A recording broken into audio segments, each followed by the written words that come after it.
This is CGTN, China Global Television Network. My name is John Kaveke. I'm a fashion designer by profession. My work is what we call contemporary.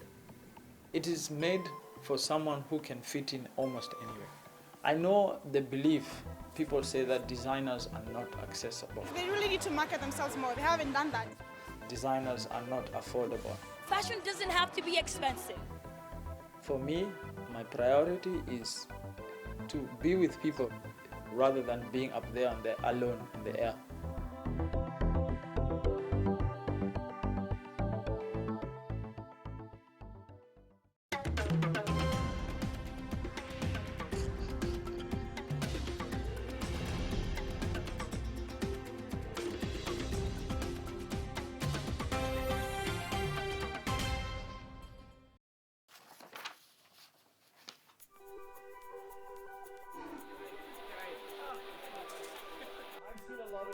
Today, the event is themed Fashion High Tea, which is following on to the English high tea back in the days where the women used to come wearing hats, gloves, men in jackets.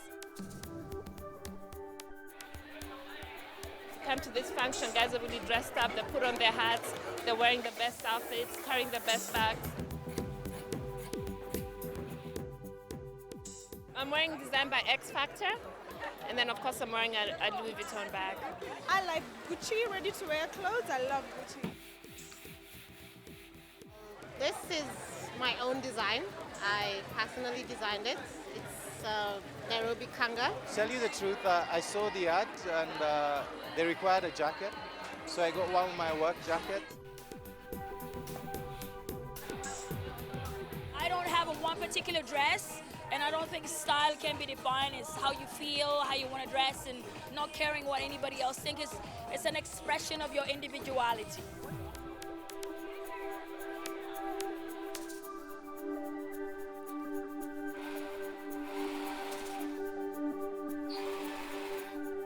My name is John Kaveke. I'm a fashion designer by profession. Fashion has been part of me for a while, but it's just that I didn't understand what it was. So over the years, while still in high school, I used to draw a lot and draw clothes. And I got curious and I started finding about if there exists something called mixing clothes and art. And I realized it was fashion. I started off in a small, almost like 3x3 space, and it was in a market. And I got my first order in that place to make dancing clothes for nursery school kids, and that's actually what started off the whole journey. From these humble dreams, while still in high school, John Kaveke has grown to establish himself as a must-watch menswear designer in Africa and beyond. His undeniable raw talent, complemented by training at a local fashion college, has seen him work for various labels before he set up his own brand, Kaveke. This brand is now redefining menswear as a whole. My work is what we call contemporary. It borders between European style and a touch or a glimpse of African.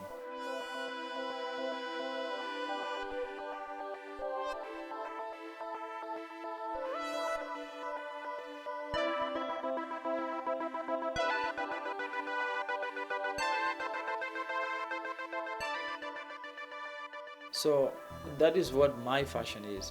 It is made for someone who can fit in almost anywhere.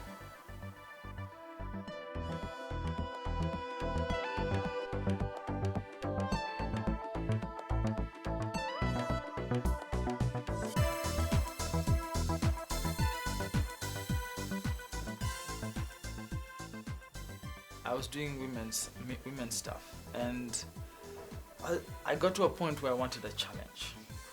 I kept going to the streets, to different people, and they say, "Oh, men don't know style, men don't wear style, men. I don't think I have a style. Most of the time, most people hate the way I dress. Yeah, because I'm always experimenting. And so menswear came about just because of that. And I thought, if you want to do menswear, give them something new, try something different. And that's why I use prints, I use colors, because that has not been there. My philosophy about men's suits or men's jacket, they have to be able to look good worn and hung. And that's why if you see some of my pieces, the linings stand out. There's a life inside the lining, there's life outside the jacket.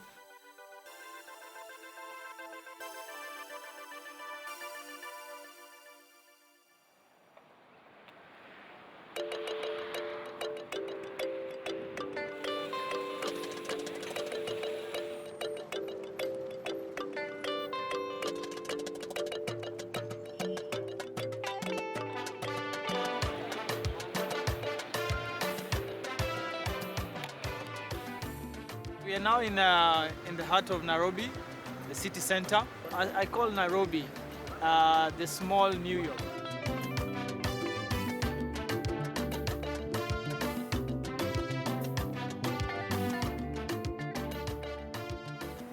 Nairobi is very vibrant, it's very fast. You can actually experience a lot of things within a short period.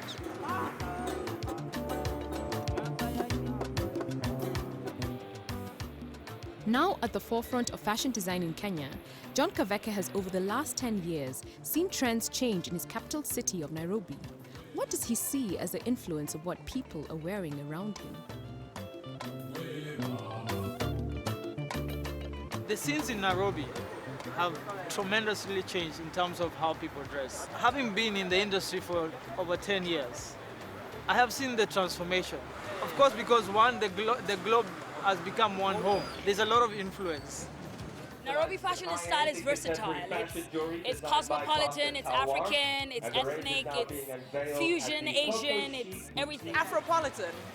It's Afrocentric while still being very cosmopolitan and maybe westernized in terms of the cuts. When you're in the streets, you get an energy of people who use a lot of the internet to get their fashion sense. So they dress like pop stars, or they dress like musicians, or they dress just like an icon.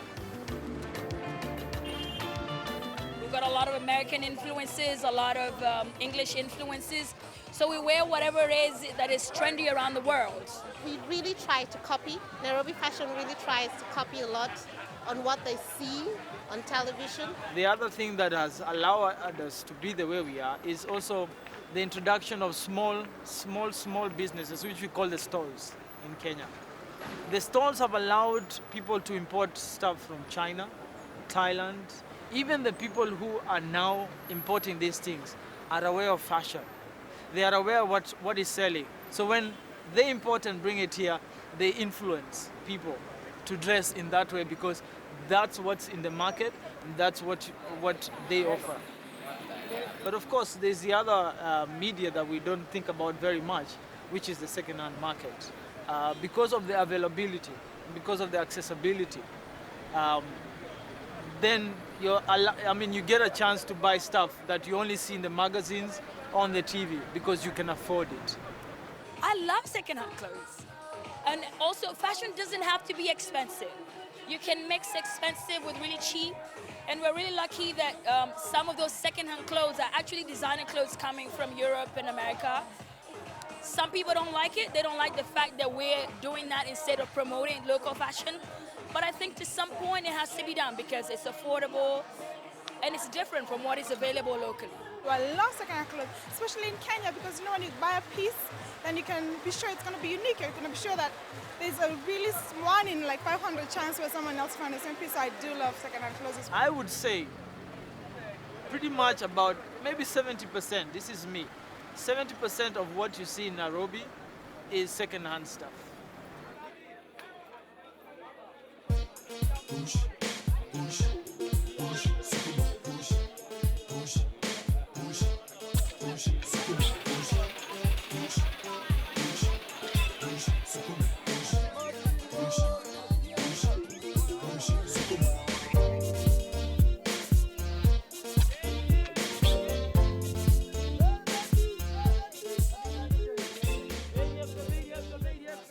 Amongst his influences on Nairobi fashion, used clothing, which is locally referred to in Kenya as mitumba, stands out.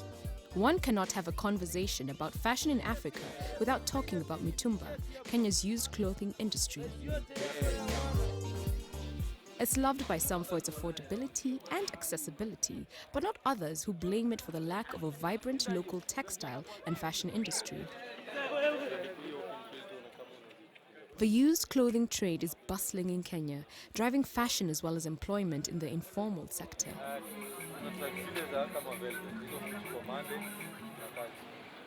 Used clothing from Western countries is sorted into different categories such as jackets, sportswear and shirts, packed in bales, shipped and finally arrives here at the biggest second-hand clothing wholesale market in East Africa, Gikomba.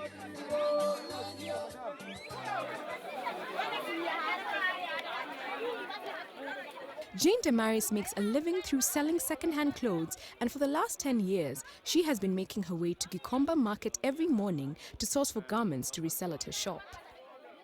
The second-hand clothes industry and Damaris's choices at the market every morning largely influence what many Nairobi fashionistas are wearing. I'm looking for something I like, something I know I can sell. I have to like it myself first. If I like it, I know my clients also will like it.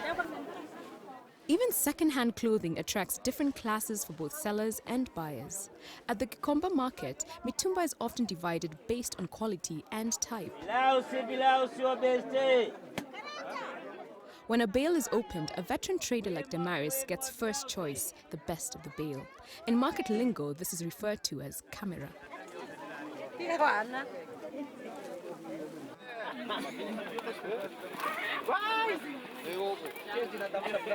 Of course, if you relax, you might not get what you need because it's hustling. Yeah, if you're not tough, you might go back.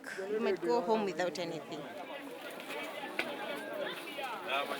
With me, there's no competition between me, Mutumba, and the new things. I have confidence with what I have in Mutumba. Yes, because I'm getting good things. They are serving my clients well.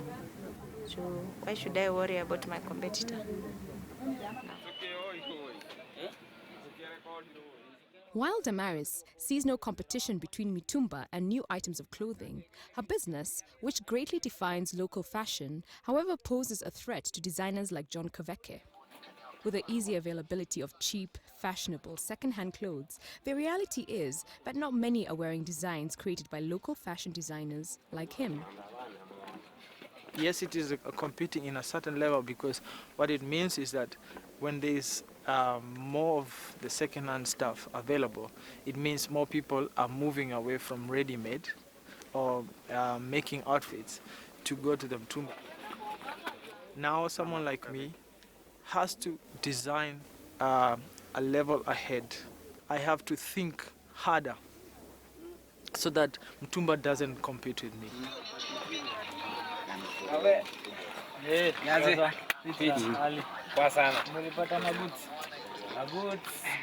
John too has not escaped the influence of mitumba. He comes here to toy market in the Nairobi informal settlement of Kibera, where shoppers hunt for the best deals on clothing items. His is somehow a love-hate relationship with mitumba. Though it poses a threat to his work, John also draws a lot of inspiration from mitumba. As much as I design clothes, I am terrible at designing clothes for myself. I wear them second-hand all the time. Naenda kuna kitu na make sahi. Ita create na material tofauti. When I was starting out, some of the tailoring skills or some of the quality stuff that I use on my garments, I discovered them through mitumba. How? I used to go to the mitumba stores or in the second-hand market and buy an item. Say maybe I love to make a jacket, but I'm dissatisfied with the way they look. Maybe I don't like the way they look. But when I see a mitumba one, it looks different from the one I make. And I would go rip it apart, check out the finishing inside, then reconstruct it so that I can understand how they cut it and how they made it. So then that is why it became a source of inspiration. it's offering a lifestyle that someone only wishes and dreams about, that now you're giving them an opportunity to experience it.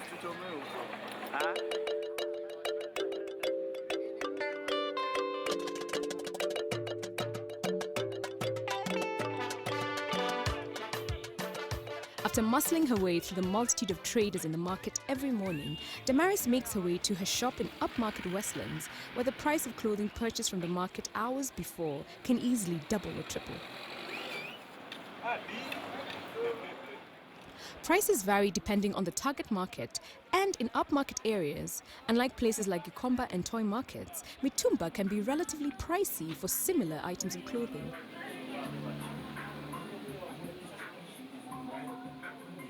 It's a lifestyle for many. Perceptions of mitumba are changing in Nairobi. It's no longer just for the poor.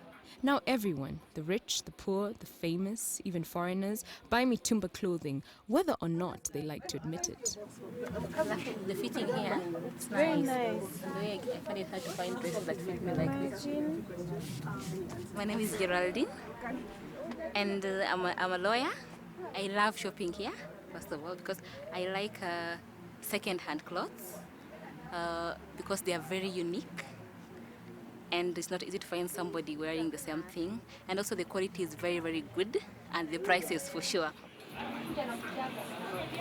I've seen people change very much because of Mtumba. Most of the people I started with, we are still together, and I've seen even them change their ways of dressing. The way they used to dress when they came to me that time is not the way they are dressing today.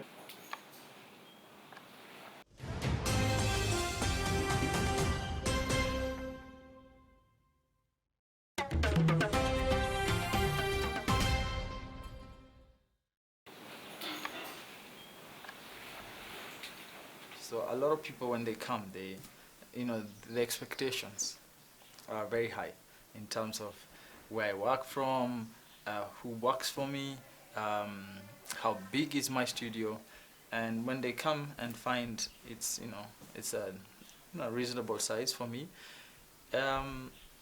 it's a surprise, and I like it because for me it doesn't matter where I work from. It's what I do. It's what I offer. That's the biggest thing for me. And Kaveke, the word Kaveke means a little seed. So it's not the bigger things of life that excite me. It's the little things of life. Yeah. It is this mentality that has gotten John's label Kaveke recognized internationally. At first, when I got the email saying, would you be interested in doing London Fashion Week? Of course, I didn't. I read it and I was like, no, really, come on. I'm used to these hawks.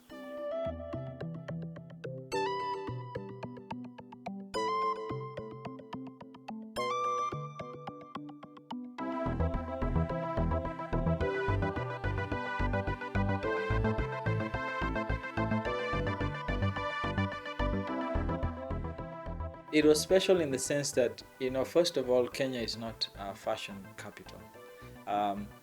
We are known for certain things, but not fashion. And to be able to be handpicked amongst, the big towns of fashion in Africa, that was special.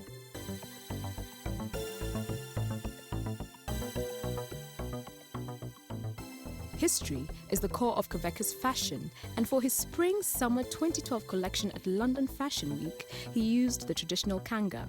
He also had influences from the old colonial era, fusing culture with history.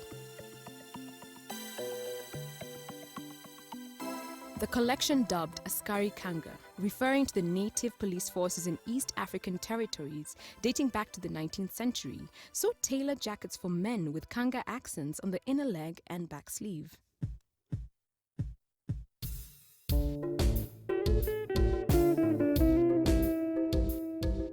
Kanga is a locally produced material made out of cotton.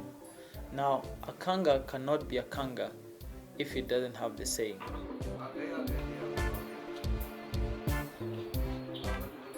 I think for me, I was looking for a fabric that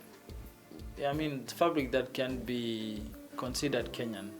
That helps because it separates you from other other African designers, because they probably have a different fabric.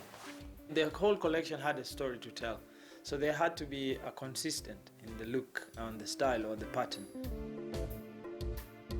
So I picked up specific Swahili sayings to be printed on t-shirts, purely maybe because I was passing a message on to one or two of my friends. One of the methalis I used was called Mwenye Wivu Ajinyonge, and it just means if you have jealousy, that's your own problem. It's like I'm moving on. So it's purely to address on some people who are a bit resistant to some of the ideas, or had questions as to why or how did you get to London Fashion Week.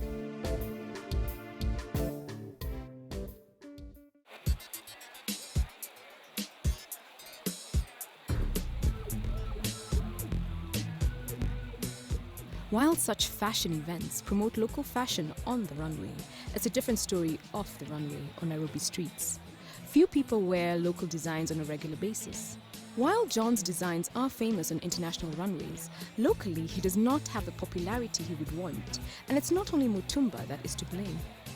Maybe our designers haven't really come out to make clothes that will make probably the youth feel chic and sexy and elegant at the same time still look, good.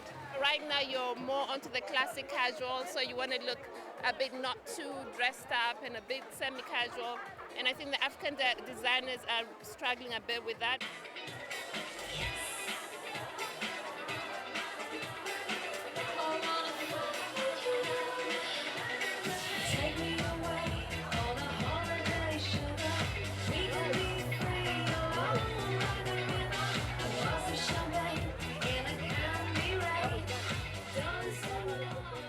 We have beautiful material to make beautiful clothes in Nairobi, and I think we are not embracing it as much as we should.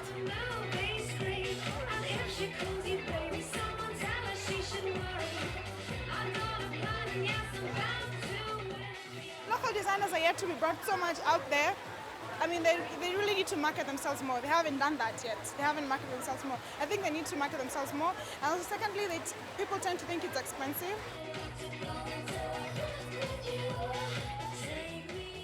I know the belief, people say that designers are not accessible, designers are not affordable. An average cost of a Kaveke jacket would be the least would be about 8K. Now 8K is reasonable. This is tailor-made. This is not, it's not something I have like 10 pieces of that. This is one piece I've just made you for that price, and that's affordable.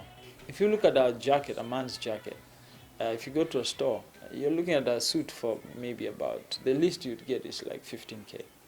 It's not a bad price. Well, a lot of people believe that once you start becoming famous, or once you start climbing the ladder, you lose contact with people. For me, my priority is to be with people rather than being up there alone in the air.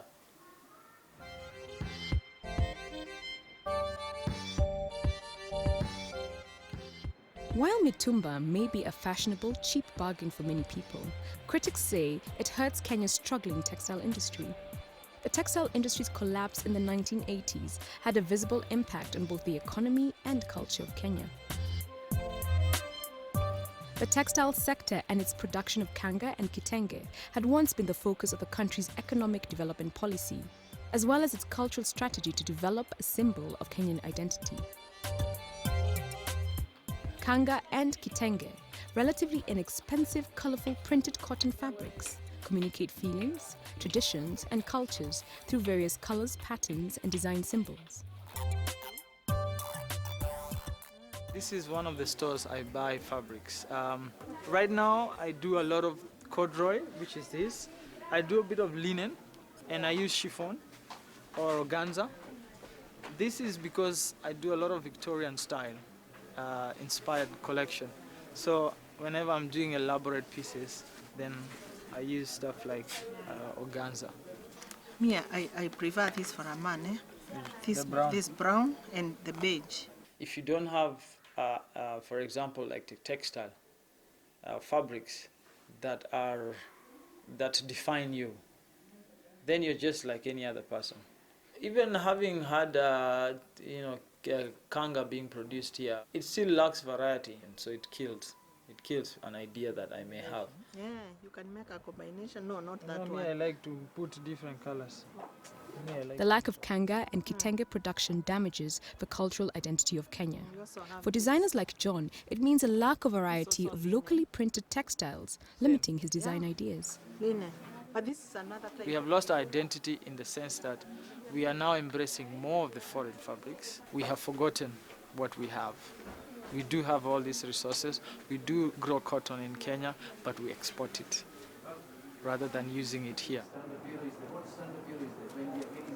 Before the collapse of the cotton industry in Kenya, there was a good business because we used to sell a lot in terms of kangas. We have the kikois, traditional, it's very well known worldwide. Now there is a problem. There is a shortage of almost everything. Our shop here, what we have, it's locally made, locally manufactured, but only what is affecting us is the price, because what you can afford is what you will wear. So with the prices going up, like on the locally made t-shirts, locally made shirts, it's it becomes difficult for the Kenyans, the local Kenyan, to come and buy a t-shirt for 800, while he can afford a mtumba at 100 shillings each. John Kaveke has established his brand, making exclusive one-off designs. How does he hope to redefine his brand in future in order to meet the hunger of a growing fashion market and ensure his survival? The way I look at my brand, as much as I have the value of wanting to design in bits, at the end of the day, if I'm to make a livelihood out of fashion, I need to be able to expand. Now, expanding for me is not really mass production, but being able to supply certain shops with a certain quantity. I still want people to experience the value of the brand, and the value of the brand is to give people exclusive ideas that probably you feel special wearing it.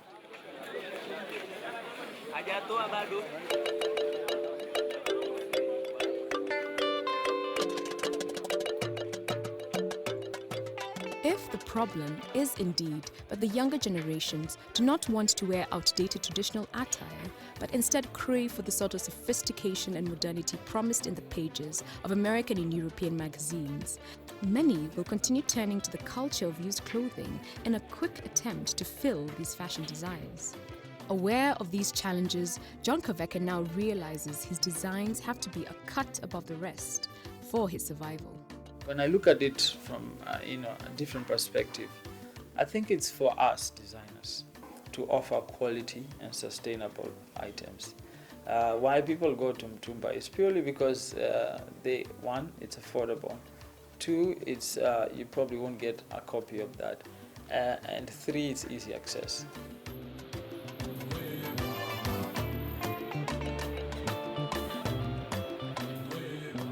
And likewise, for us designers, we need to be able to have quality stuff. The construction has to be on top.